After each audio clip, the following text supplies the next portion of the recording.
This is Performance Anxiety on the Pantheon Podcast Network, and I'm your host, Mark. And this episode began as a cool conversation without much structure with two guys in visual arts who create music as their passion. But it turned into a deeper conversation about the creative processes for both mediums. Kevin Mellon is a storyboard artist for Archer and Hitmonkey, among a lot of other credits. David Heatley has drawn illustrations for The New Yorker, New York Times, and more, in addition to writing his own books. Both have also written and released albums of music recently, and the combination of visual arts and music was so interesting to me. I wanted to hear how they worked in both mediums. But I was surprised to learn the differences in their approaches to each medium. And they agree on the importance on sharing the process of creation with others. Seeing works in progress when they were young was a huge encouragement to them, and they both use each medium differently to work through their own issues. So check out this episode. Check out kevinmellon.com and davidheatley.com to hear their music and see their art. Follow us at Performance ANX on social media. You can also support us with coffee at ko-fi.com/performanceanxiety. Merch is available at performanceanx.threadless.com. And now I hope you enjoy what became a talk about the creative process with Kevin Mellon and David Heatley on Performance Anxiety on the Pantheon Podcast Network.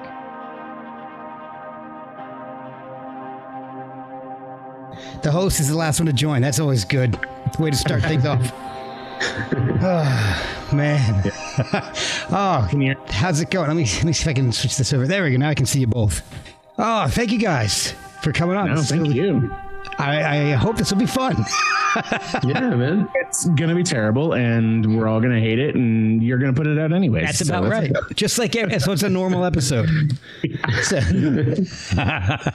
well, thank you both for coming on again. I imagine you two have been chatting just a little bit before I hopped on, so you've met each other and introduced each other, but I'll do it for the podcast. I've got Kevin Mellon, artist and musician for Archer, Hitmonkey, and your own music, and David Heatley, illustrator. You've been in The New Yorker, among other notable publications, and you also write and record your own music as well. So thank you guys for coming on. Yeah, no problem. Thank you.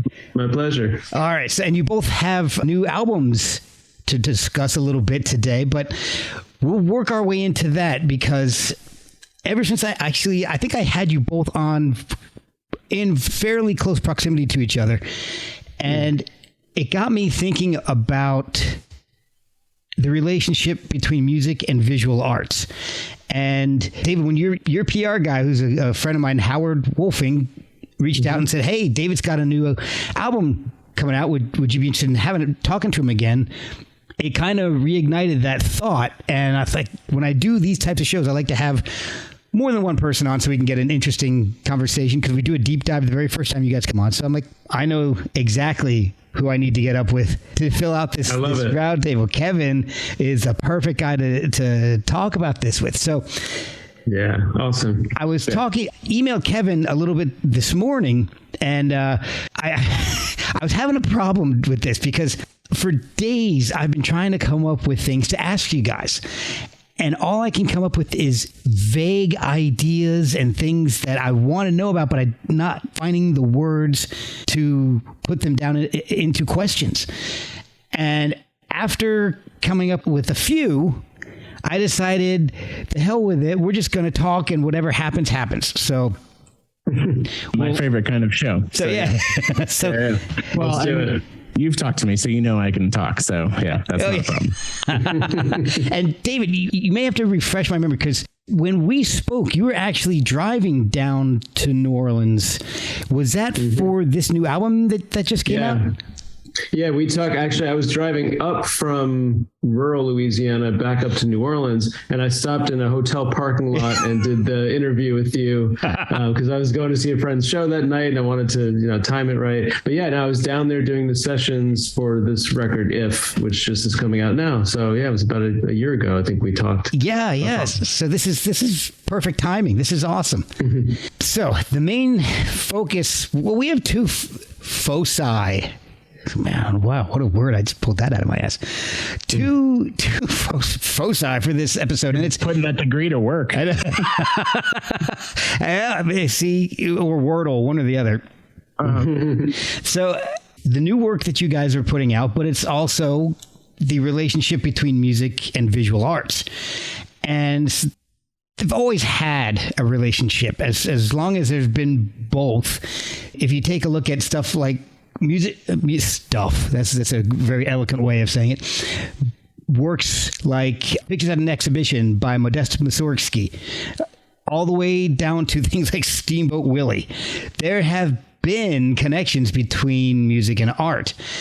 Mm-hmm. There's Looney Tunes, one of my favorite examples, because where would Looney Tunes cartoons be without the soundtrack? Heavy metal, Metalocalypse, The Wall, they all have music just totally ingrained in them. What was it that got you guys going with music and art combined? I mean, I guess first of all, before we get into that, because that's the ultimate goal of this, is to find out how you guys got this. But what did you get into first? And Kevin, since I've got the green box around your face right now, we'll start off with you. Oh, okay. What I was gonna say, David, go ahead and go. But yeah, what did you get into first? Was it music or was it art?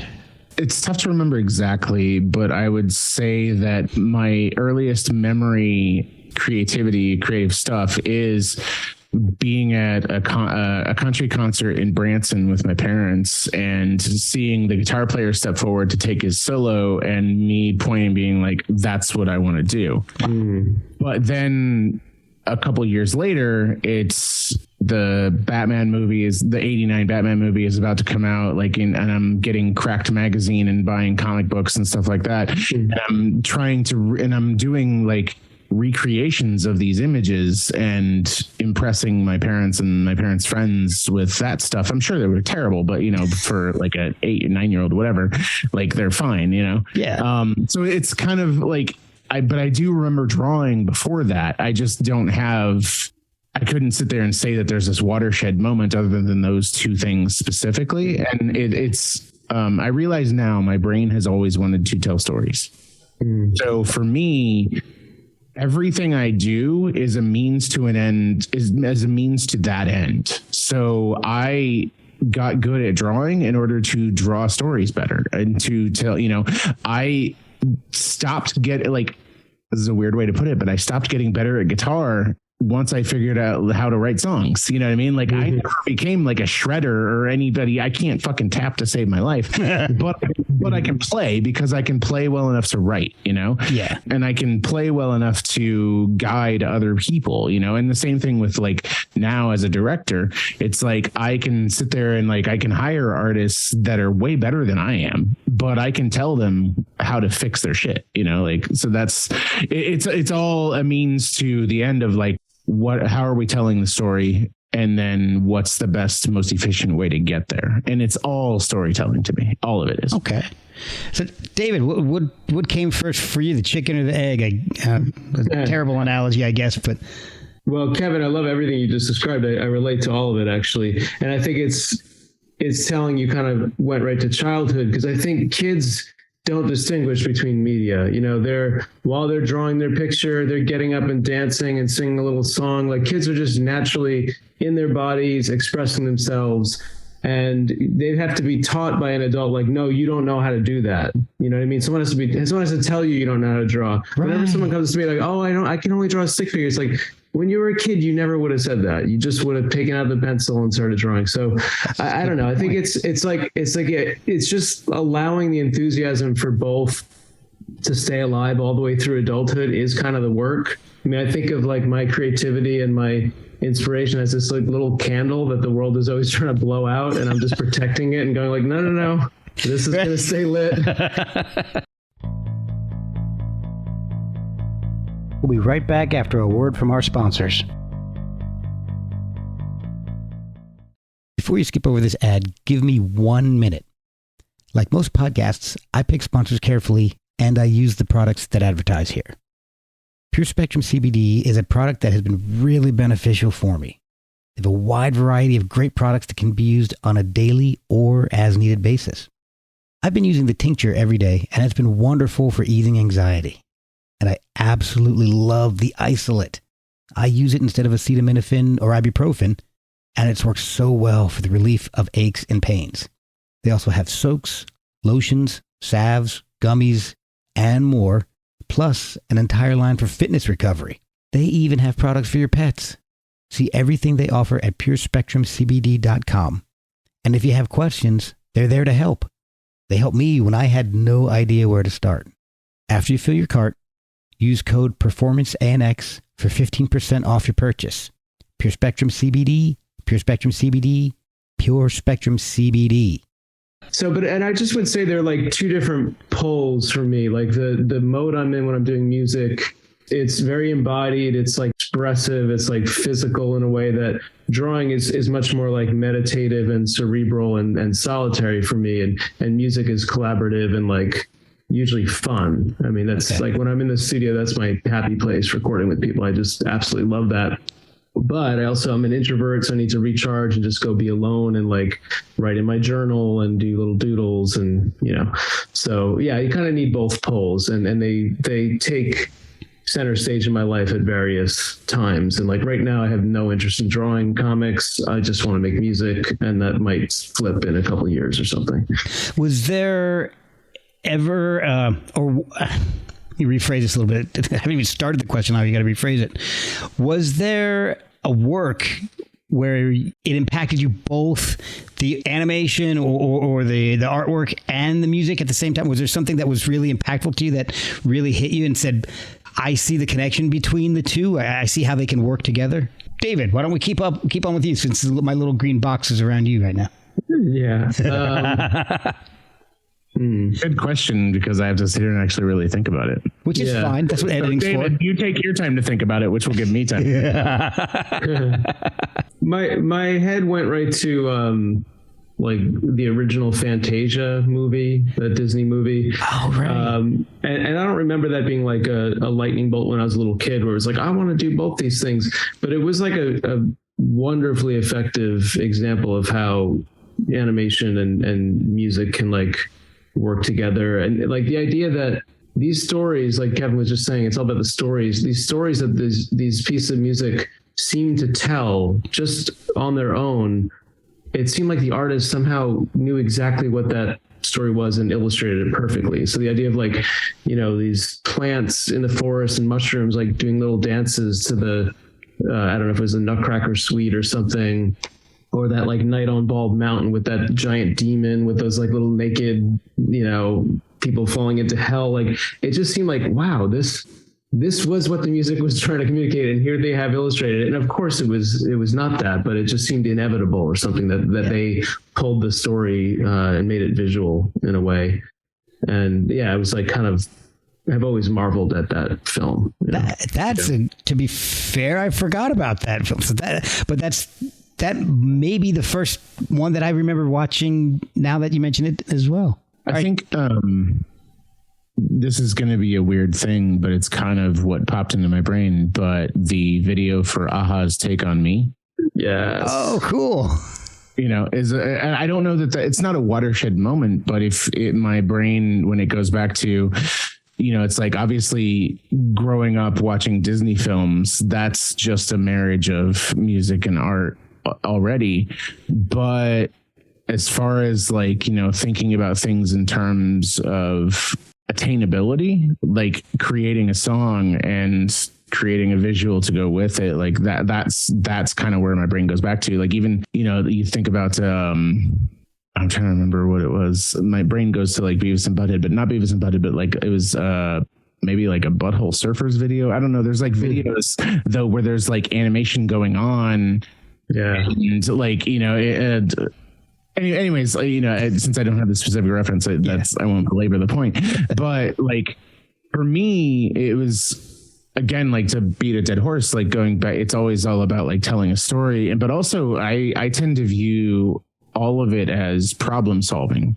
So, it's very much like the thing that I always tell my artists that I hire, all these storyboard artists and stuff like that. I tell them, I'm like, at every stage you are presented with problems. So even as a young kid, like you're presented with like, do you like this? Yes or no? It's a cartoon, it's a song, it's a TV show, it's something your parents are telling to do. You know what I mean? You're presented with a problem and you then have to solve it. You have to answer it, and that oftentimes presents new problems. So like for me, I was always like with that stuff, like, I'm an MTV VH1 kid. Like I grew up with that, so it was always like, I love this, or I wish they had done this. Okay. Yeah. And drawing was very much like that sort of thing as well. Like it was, how did they do that? Teach myself how to do it. Mm-hmm. Then once I've learned how to do it, am I doing it as well? Then get to that, so it's just a constant building block. Same thing with like even today, like I'm working on a new album and stuff like that. So it's like I recorded like a whole good takes of guitar tracks this morning, went back to it right before this and was like, these are not good enough. Redid them all in less time than it took me to do them this morning. But it's like, I may come back to it in a week and be like, still not good enough. Right. That's it's same thing with like storyboarding. Like we're constantly trying to beat the problem, to solve the problem, and then beat the joke, beat the answer, stuff like that. And even as a kid, like it was these things, always presented these questions. In my mind anyways, because in my mind, it wasn't a matter of like, I remember being a big fan of like Anne McCaffrey's Dragon Riders of Pern books as a kid, so it wasn't a matter of like, that was the be all end all. It was this is the jumping off point for my imagination to keep going and doing other things. Okay. So that's, it was for me anyways. I know this is a rambling long answer that may not seem like a question, but the answer to what we're this part of it for me anyways is I was always trying to solve the problem, but maybe in a different medium than the problem was initially presented. Okay. I think you just brought up an interesting point, because David had mentioned how Fantasia was maybe the first thing that you noticed. And then you were saying that you'd seen a bunch of the Disney movies, but it was the Aha video. So I think if sometimes in an art form like Disney's, the music is it's always there. Disney movies are always going to have the music. So maybe you don't even realize that it's such a good marriage of the two. It's because it's so natural for them. Really, the thing that I'm kind of realizing as we talk about this is Disney movies are finished. The Aha video has a sketchy look to it, has an unfinished quality to it. True. So, which looks more like the rough things that we start out doing, So I don't know how, not to give that video too much weight in my life, because it has not that much. But it's an instance of a thing that I can point to as a small child, and be like, that was captivating, Yeah. Yeah, it was a real aha moment for you, wasn't it? You're done. Leave the conversation. It's not going to get any better than that. That video was huge for me too, I gotta say. And it was very meta. It was very smart and meta. And I remember like my little 12-year-old mind or something was blown, just like, how did they do that? And who thought of this? It's so cool. The idea that, looking through the mirror and then they dip their head out of the mirror and then they're drawn and then they're back. I mean, all of it was just so clever. It was amazing. Like, and I don't know how you were, David, but I was very much like, as soon as I realized humans made these things, I tried to find out as much about how things were made. I'm kind of that way about everything, like whether it's cooking or building a house. I'm an okay cook, but I can't build a house. But I watch a lot of crap on YouTube about building houses and stuff, because I'm fascinated, because it's all problem solving. Again, to get back to that. So it's all just like, you have a need it's storytelling too. You need and a want. And therefore, like, like the Campbellian thing, or like the story circle thing, is like, you start out with things are fine, but then a need or a want develops and you go after it. And therefore that leads you on a journey, and you either end up back where you end up back where you started, essentially, and you've either changed because you didn't get what you wanted and you didn't get what you needed, but you got something else, or you got what you needed and you got what you wanted, but you went through something that changed you, or, and sometimes you can not change at all, but like that's even as a kid, I remember, like, you know, it's like the satisfaction of storytelling in all of these mediums, whether it was watching a cartoon, watching G.I. Joe or Transformers, or even there's like listening to Casey Kasem in my headphones in my parents' backyard, you know, like just trying, like listening to him tell these stories before a song played. That was amazing to me. Like that was also presented all this new information about how something was made, because he was always talking about, well, when they did this, you know, that sort of thing. And so I am forever a fan of any behind the scenes thing, because it's all, you know, I'm like, tell me how every piece of sausage is made. I want to know, you know, and that to me, it is so much a part of like that artistic journey of both trying to problem solve, but also be an artist of whether it's visual or, you know, auditory or whatever, you know, is Yeah, it's so interesting you say all that. I mean, I definitely have that now. I want to understand how things are made, and I want to peek behind the scenes. I remember like being as a kid and even into my teen years, just these things would arrive and they were just impossible. Like, how on earth did this get made? I'm opening like a kid's book, reading like Dr. Seuss, like what is this magical technology? How is this on the paper? He drew this, but how is it here? I just couldn't, let alone a TV show, let alone a cartoon. It just seemed like sorcery to me. Right. And so, you know, for me, it was really important actually, like in high school to like discover these punk bands or these cartoonists who were like really rough and self-taught. It was like, oh, this is not quite as far a jump for me. I could see maybe I could do something more like this. And I always find it really generous of artists who show really sketchy demos, or, you know, or like, I don't know, I heard like the Beatles, like when they were the Quarrymen, it was just John and Paul, they're just like 15 years old and they're playing on the back of a truck or something. They sucked, you know, and that's what I want to know. I want to know that, yes, the Beatles once sucked, because of course everyone sucks at first. So like, and many artists, like they try and climb to their perch of perfection, and they want to erase everything that came before and just like present these perfect products to the world. And it's just not kind, you know what I mean? Like let us in on the process. How did you get there? And like unveil some of that for me. That's been the most helpful thing when artists do that, I think. There's an art too. I mean, we know this, but I think a lot of people don't understand, or well, a lot of people are not presented with this, more so now than it used to be. Like, I used to love VH1's Behind the Music because it presented the process, it presented the journey. And it let us know that these are normal people who make bad decisions sometimes, or all the time, really. And we just remember them for the one thing that went right. Yeah, you know? Exactly. Yeah. And you know, and I think about that a lot. Yeah. It's funny because when I really first started getting into music, I got into my first huge musical love was Led Zeppelin, and like you know, like millions of other people.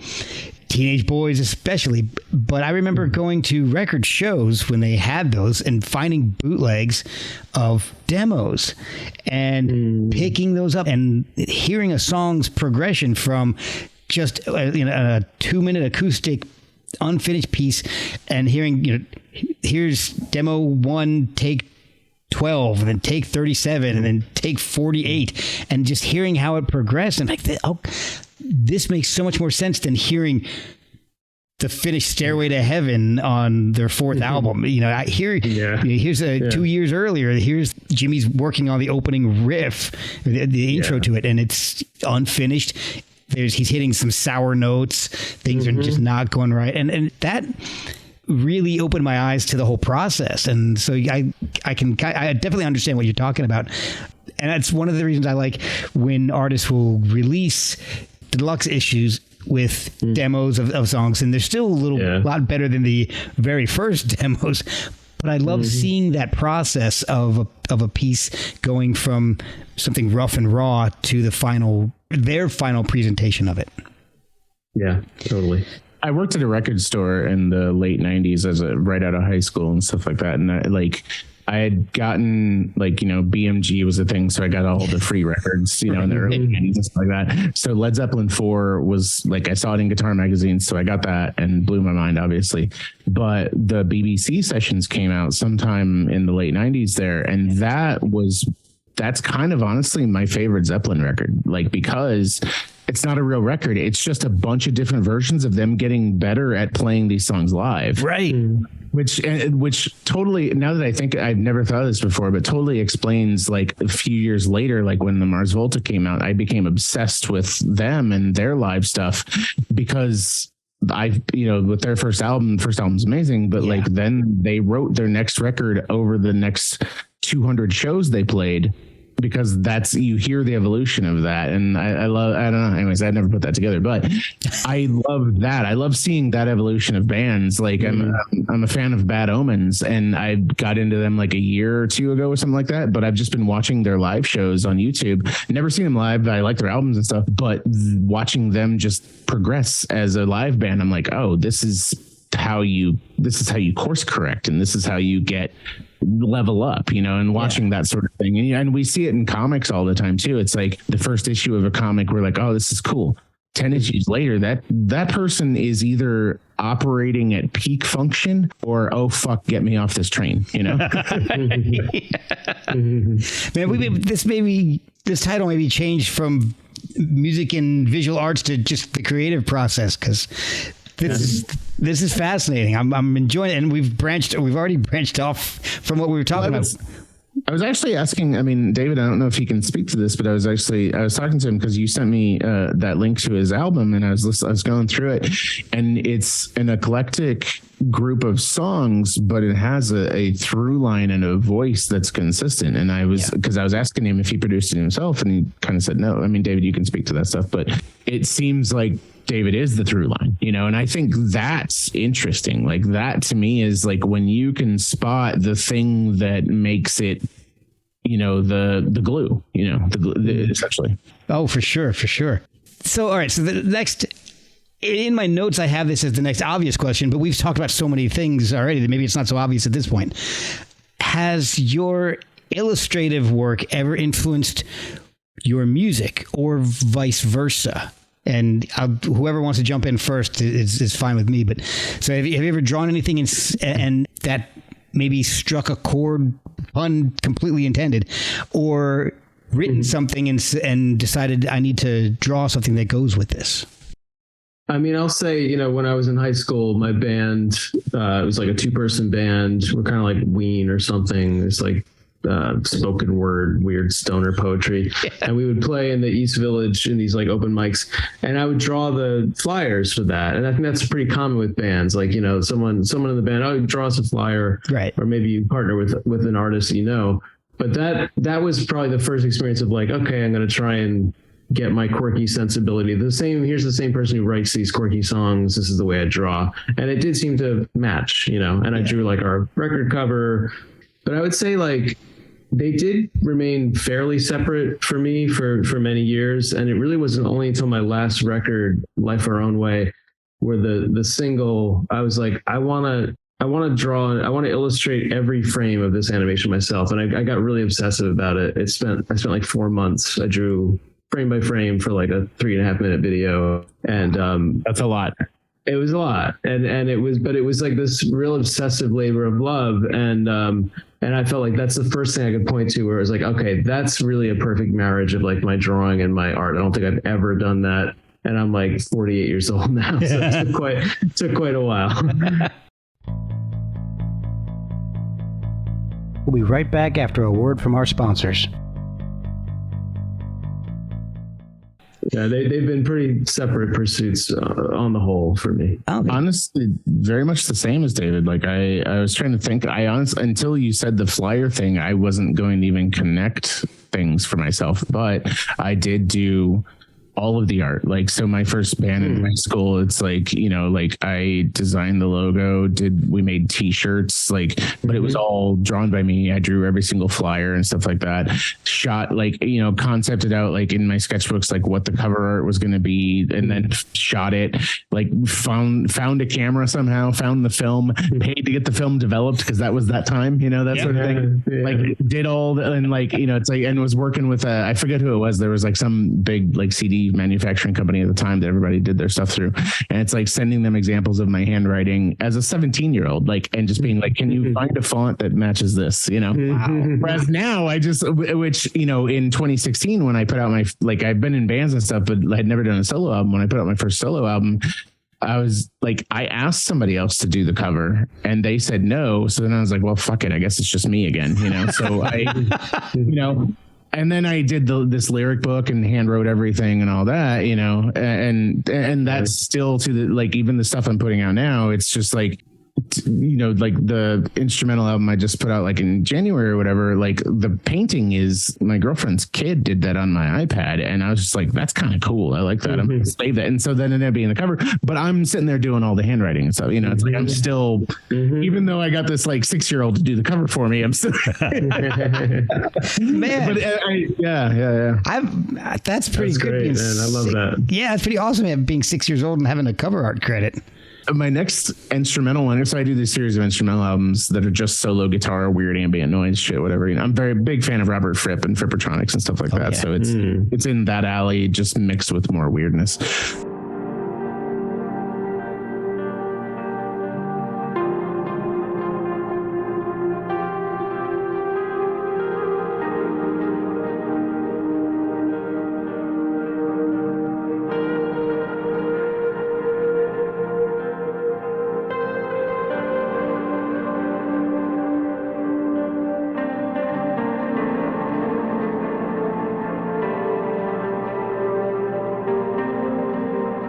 But the next one is a painting that when I do full band stuff, the bass player, his daughter did a painting. And so that's the cover to that. That is awesome. The first one, my friend does these kind of like drink and paint things. So she had done a couple of like paintings where she got drunk and did paintings. So that's what the first, so I was like, I like doing these, like where it's like, oh, I'm not doing them, but it's art. It's still connected to, and there's a story because it's like connected to me somehow, you know?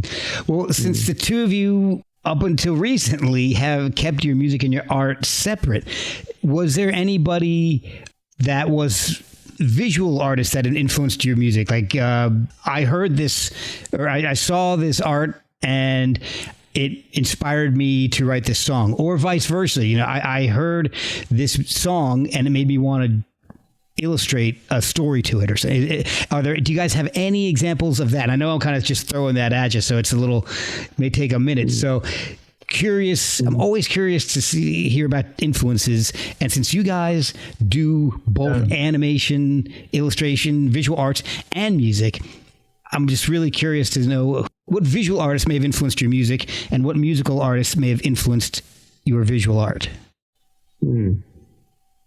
Yeah. And I'll let David think, because I have like the couple of easy ones, but it's not an easy question. But the couple of easy ones are like, I'm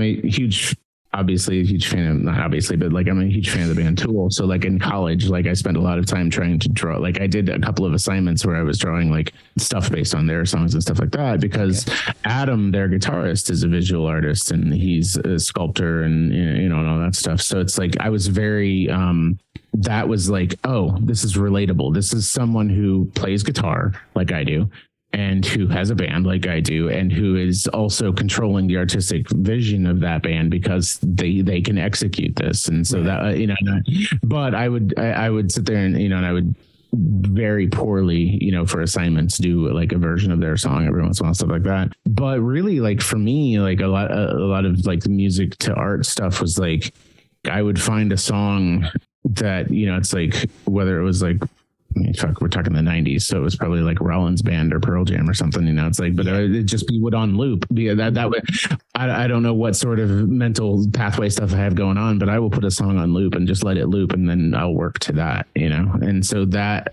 my whole high school was just like probably an equal mix of like Smashing Pumpkins, something off of Siamese Dream, one song on loop, or, you know, and making stuff to that. And so it's like, it's not like there's a direct line of like this song influenced this piece, but it's more, this song was what I had on for 3 months. Right. And I do the same thing. So I know what you're talking about. Yeah. Yeah. It's a cool question. I mean, I'll say my musical hero in high school was a guy named Dog Bowl. Actually, he was a real like local New York City guy. He was on a label called Shimmy Disc, and he had this concept album called Flan, which was it was like kind of apocalyptic, end of the world, nuclear holocaust in New York City, and people are walking around, and there's there's like dogs with human heads, and there's people getting murdered and raped and blah blah blah. Like, and he has a pet fish who becomes a woman. I mean, it's just very surreal and wonderful.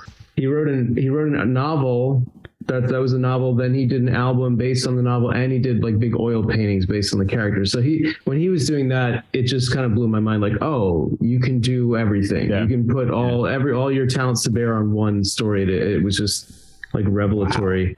And I would say, I don't know that I was just trying to think like, oh, is there a painting where I was like, I got to write a song about this? Or was there a song where I was like, I have to illustrate this? And I don't know that the only thing that came to mind though was there was I did a comic strip that was like in my previous book, My Brain is Hanging Upside Down.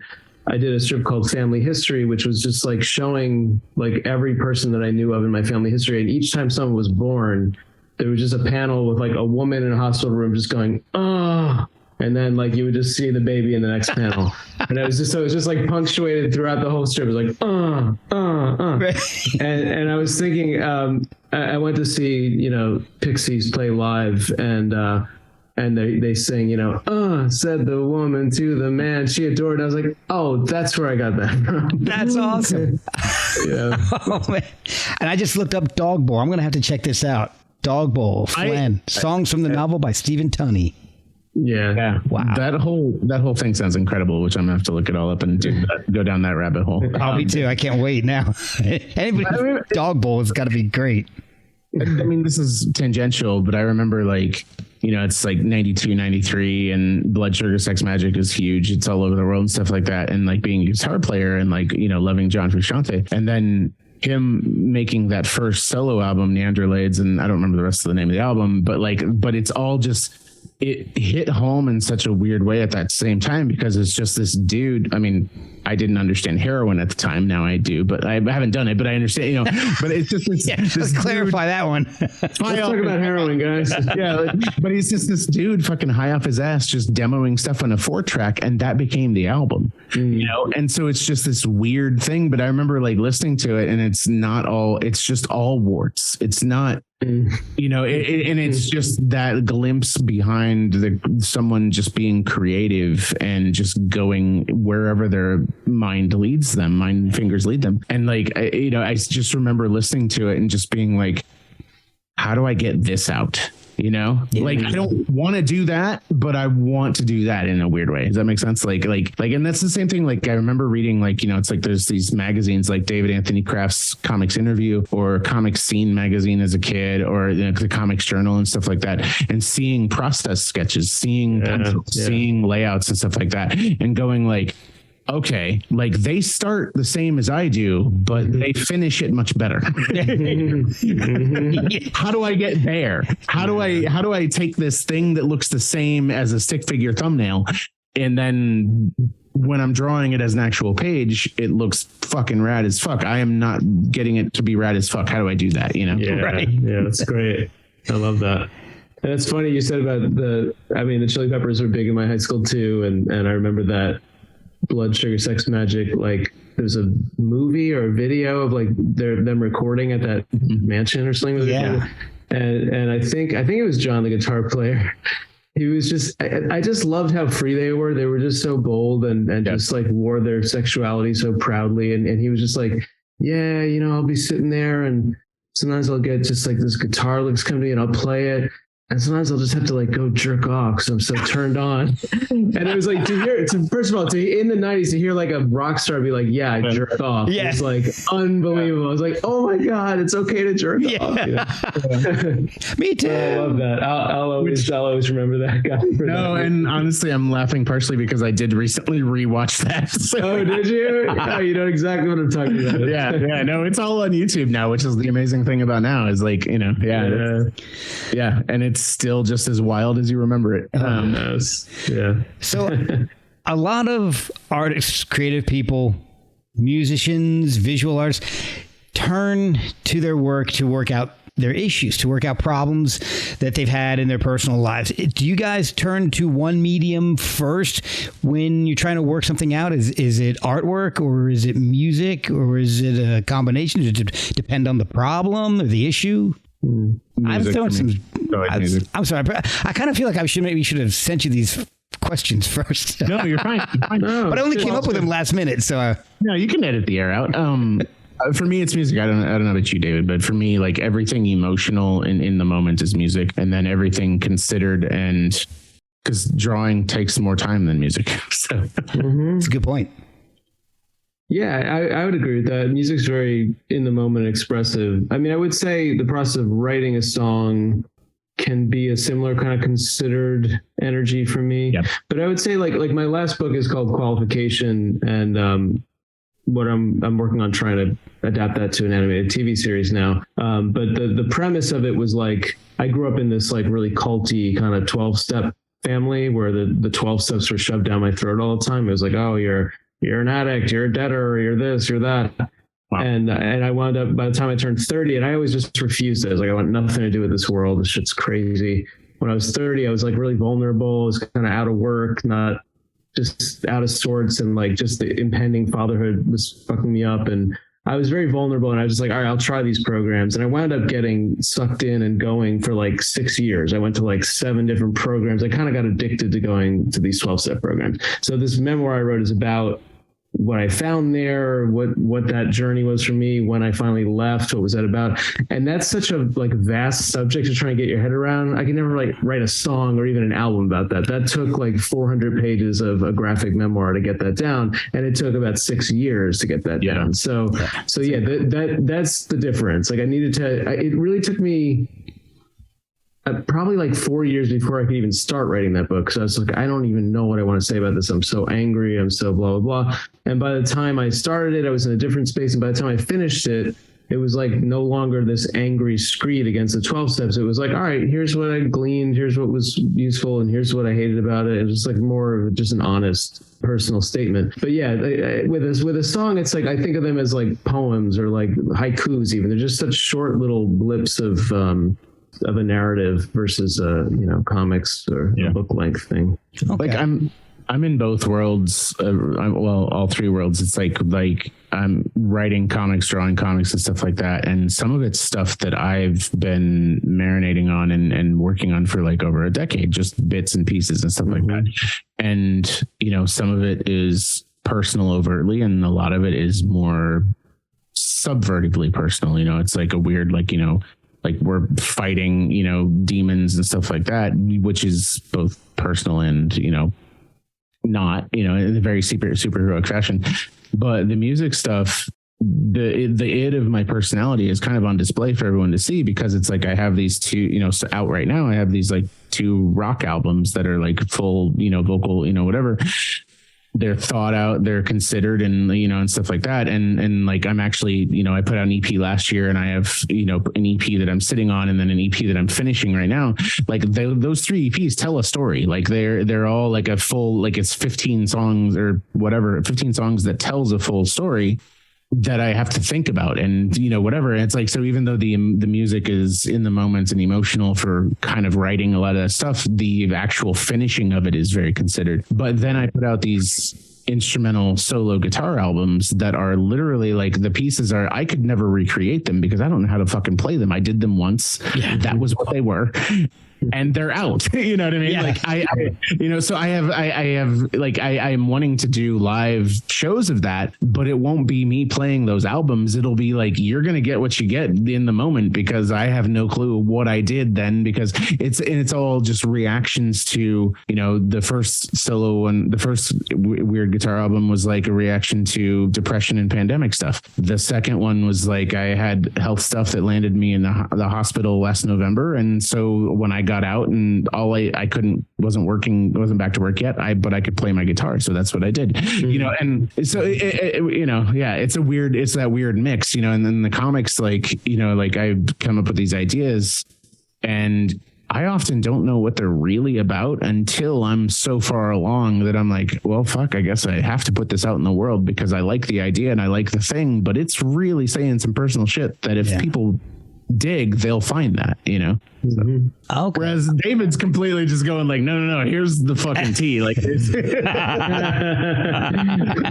so do you guys think that your music would make a good soundtrack to your art? Do you think they complement each other pretty well? I know, David, you've actually done that.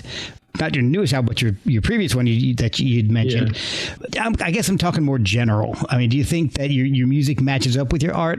I don't even know in what sense. I don't personally. No, me neither. Not this album. Yeah, it's because as an illustrator, I'm such a quirky. The way I draw is so specific and quirky, and it's like kind of it's one tone to it or something, or just one resonance, and the songs are very varied, and they, like, if I was going to choose an artist to pair with them, I wouldn't be my first choice because I have sort of like a slightly naive, almost childlike drawing style that's sort of playful, and that's not always appropriate for every. Yeah, and I have a very kind of angular, splotchy ink, scratchy style that like kind of fits 10% of what my music is, but like not. But I don't think it really. No, I wouldn't hire me to do my videos at all. If I, if I had the money to hire other people, I would be the last person on my list. All right. So let's talk about the music a little bit here. So David, you've got the new album out, which I was listening to, and it's just as good as your last one, man. And actually, I actually like it better than the previous one.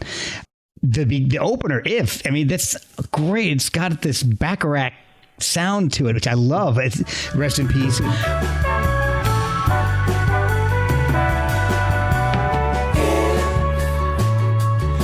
hadn't kissed me, and if you weren't so lovely, and if I hadn't been so lonely, and if I didn't want so badly someone to hold. Then you go right into Mess, which is awesome. It's much heavier.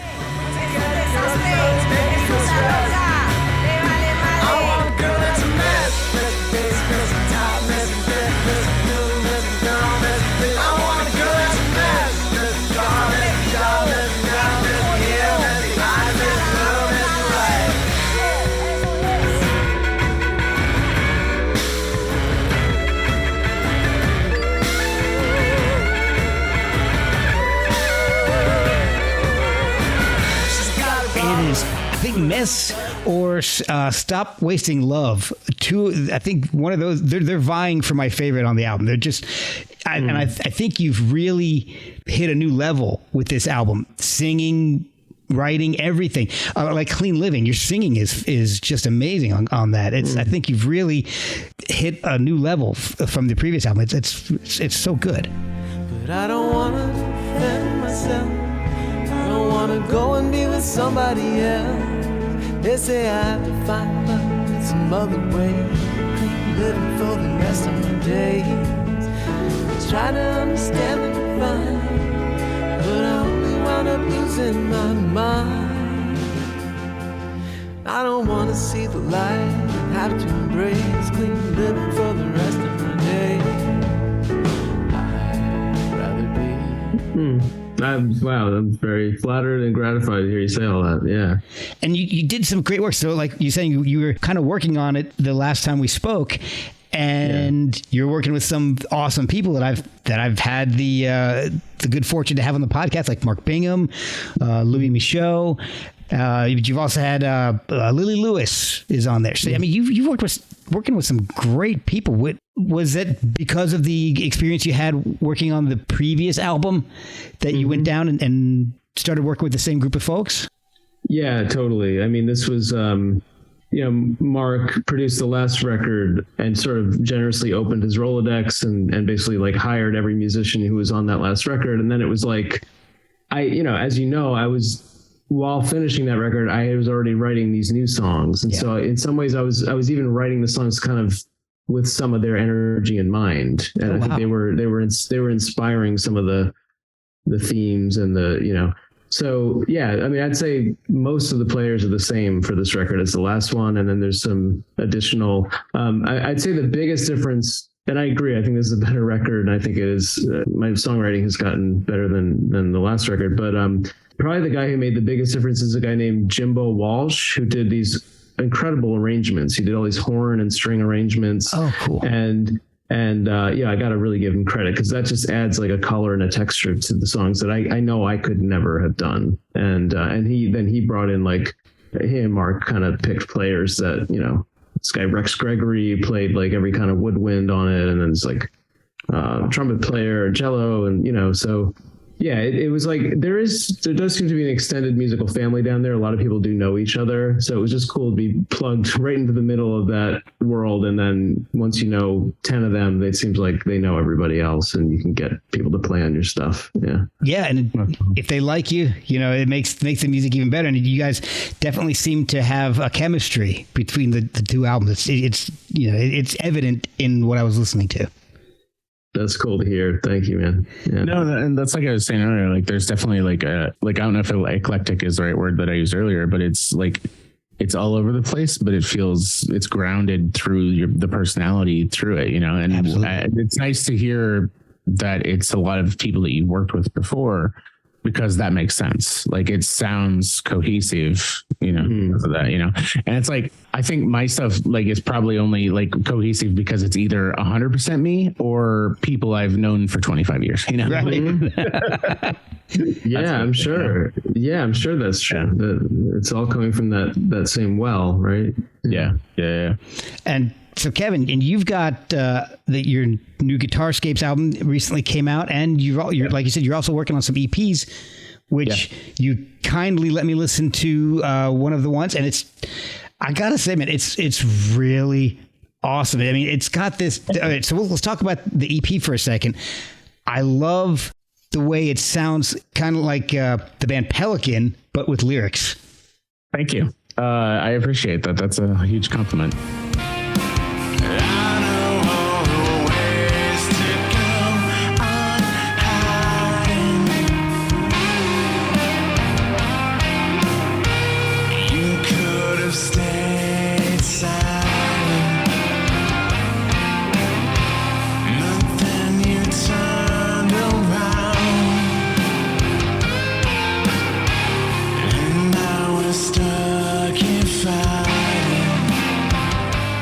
So that one so my first EP was all me, but then my buddy Sam mixed it and then, had it mastered it and stuff like that. This one, the one I sent you, is 99.9% me. There's one, I don't do a lot of guitar solos, but there's one guitar solo that's played by my buddy Dave, but the rest of it is me. Oh, cool. Awesome. But even the mixing and mastering is all me. So what you heard is like, and this next one that I'm on now is back to like the drummer in my band in high school is played drums on it and stuff like that, and so I'm working with those tracks right now. But yeah, that EP, and it's the middle. It's the middle of a 3-part story. So it's like the EP I put out last year is the opening, the fall essentially. It's the overt story is Satan, who is in love with Eve and he's trying to take over hell. But what it's really about is me, and even in my 40s, like still having and being agnostic, like still having a crisis of faith, and still like, whether it's a crisis of faith of like overt spirituality or just a crisis of faith of like, do I want to keep in doing what I'm doing? It's dealing with all that, and it was like, and the second EP is furthering in that story of like, well, it's Satan and Eve deciding to go to war with heaven, but it's me like deciding these internal battles and stuff like that. And then, so that, and then the third EP that I have finished writing, but I'm retracking and doing all the the good versions right now, which I'm sure David I'm dealing with demoitis right now, where I've lived with these demos for a year. So now I'm retracking things. And while the retracking sounds better, I fucking hate all of it. Oh, no. Because it's better, but it's not what I've been listening to for the last, 6 months. So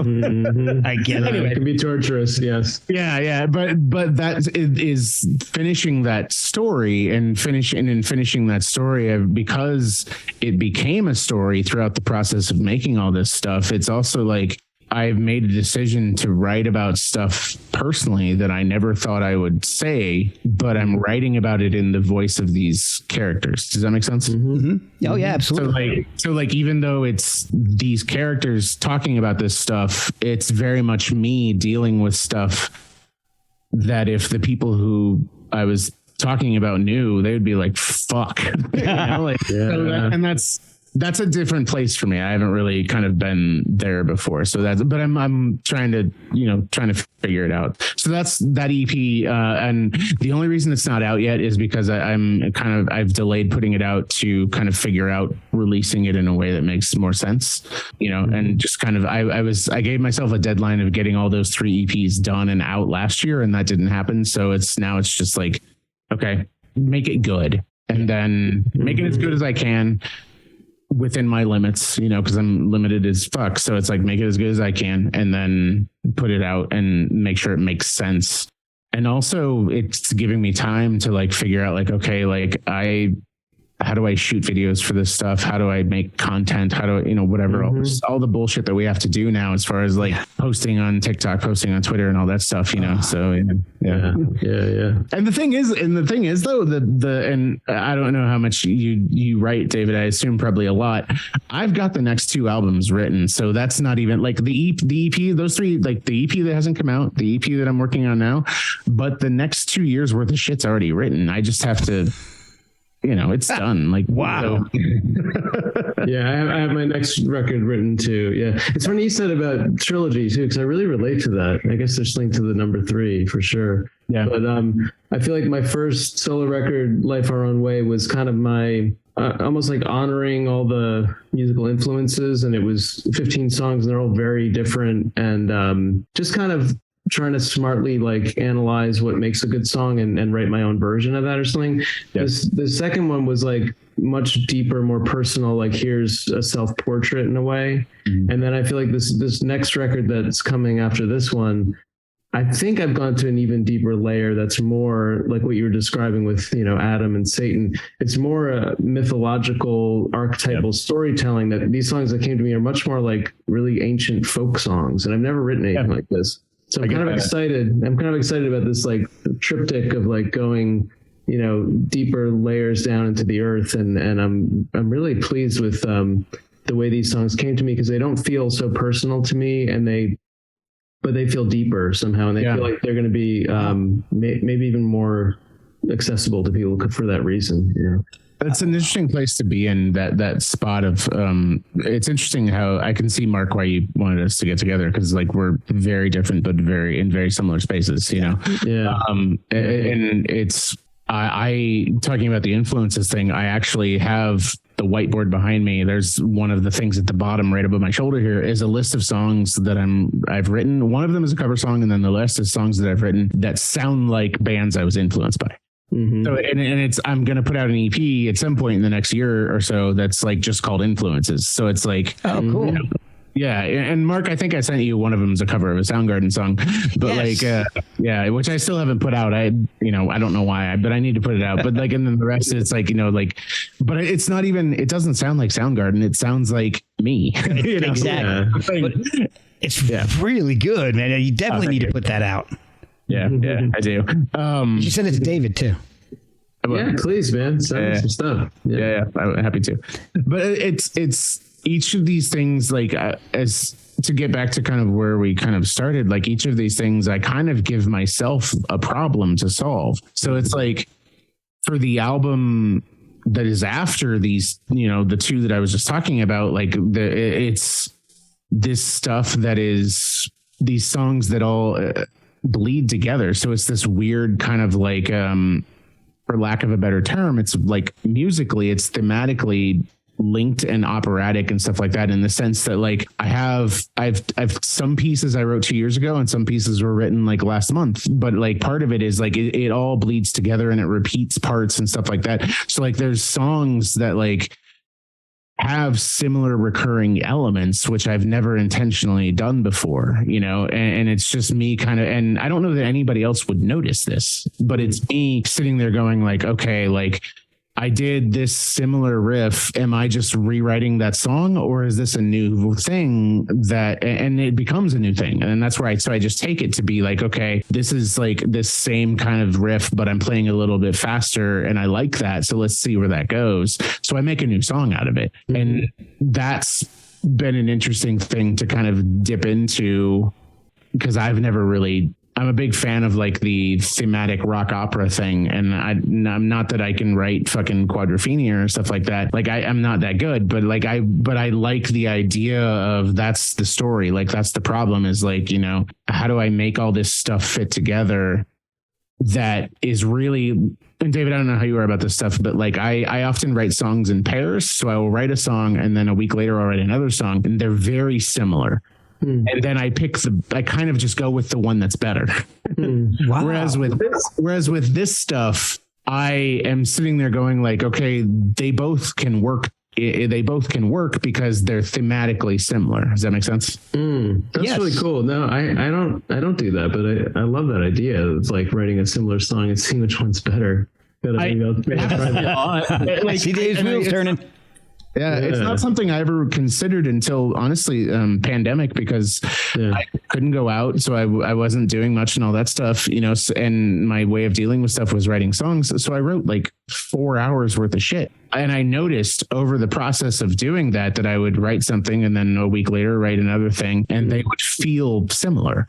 And then I would pursue the one. And then, so now it's just kind of a, you know, even now as I go back and listen to that stuff and I cherry pick parts that I want to use or whatever, I actually intentionally like cherry picked stuff. I'm like, these two are similar pieces, but they can bookend a completely different idea, you know? Nice. That's awesome.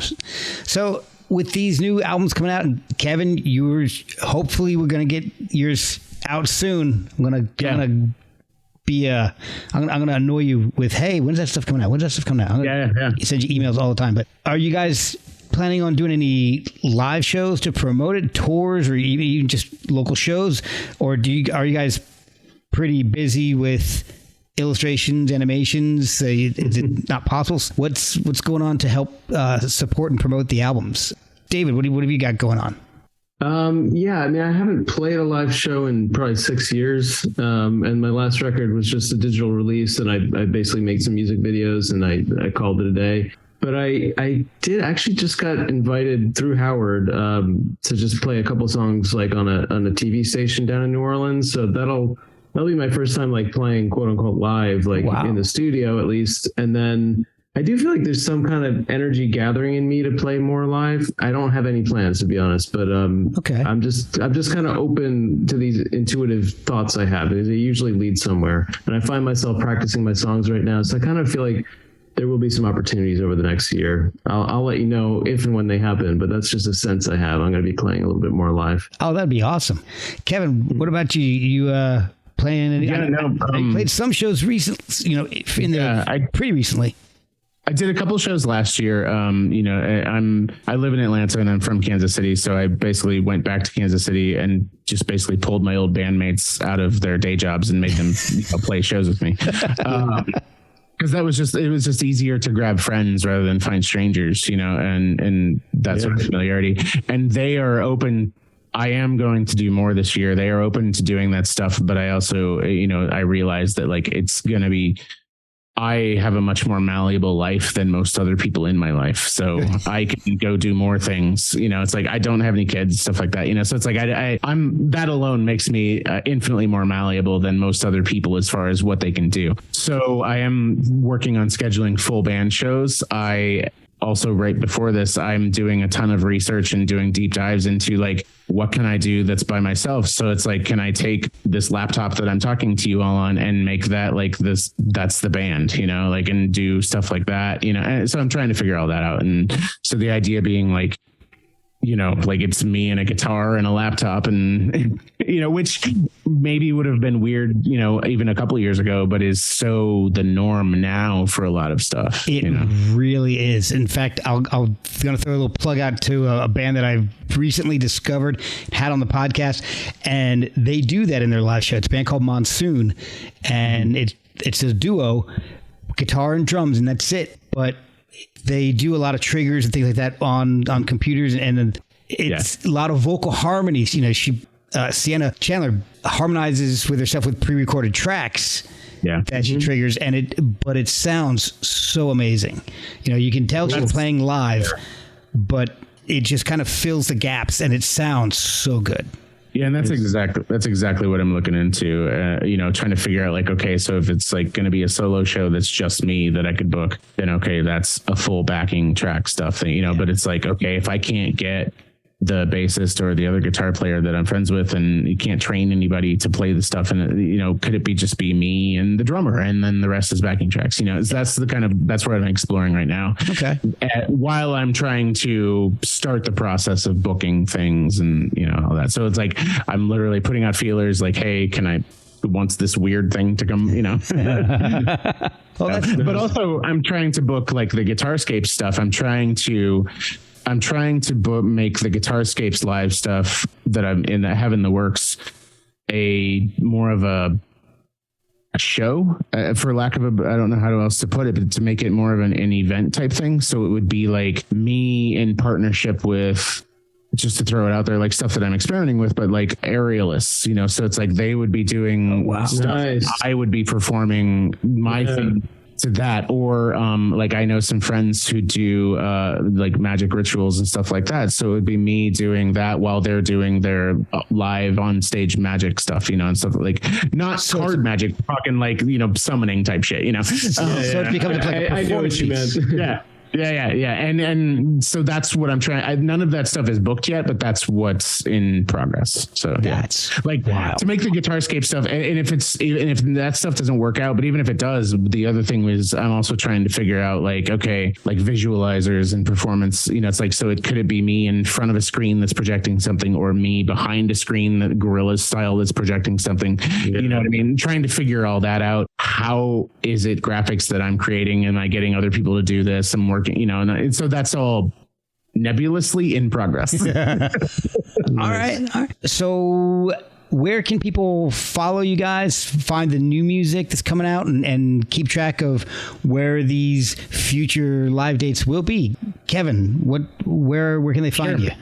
KevinMellon.com, Mellon, Mellon, 2 L's, and then just at KMellon on Twitter and Instagram. And I tend to repost my music accounts on, those anyways, so I won't bore with those handles, but you can kind of pretty much find everything there. And you're in Bandcamp, so people can purchase stuff. Yeah. Bandcamp is easy. It's mellon.bandcamp.com. The thing I love about Bandcamp, and like, I don't make any fucking money off this shit, but it's like, the thing I love is that like, it's like I can sit there. I am a big fan of giving people bang for their buck. So it's like you can get all 4 of the things I have out right now for like barely over $10. Like, so it's like, please go do that. I just saw that today. I was like, man, that's a bargain. But for me, I'm like, because I have knock on wood, I have a day job that I don't need to make money making music. So it allows me to be more cavalier and to set up all these things and stuff like that. Whereas if it was my day job, this would be a very different conversation. Yeah. David, what about you? Where can people pick up your album and support what you're doing? Yeah, basically the same answer. myname.com, davidheatley.com. Put the videos and any albums that you can stream are on there.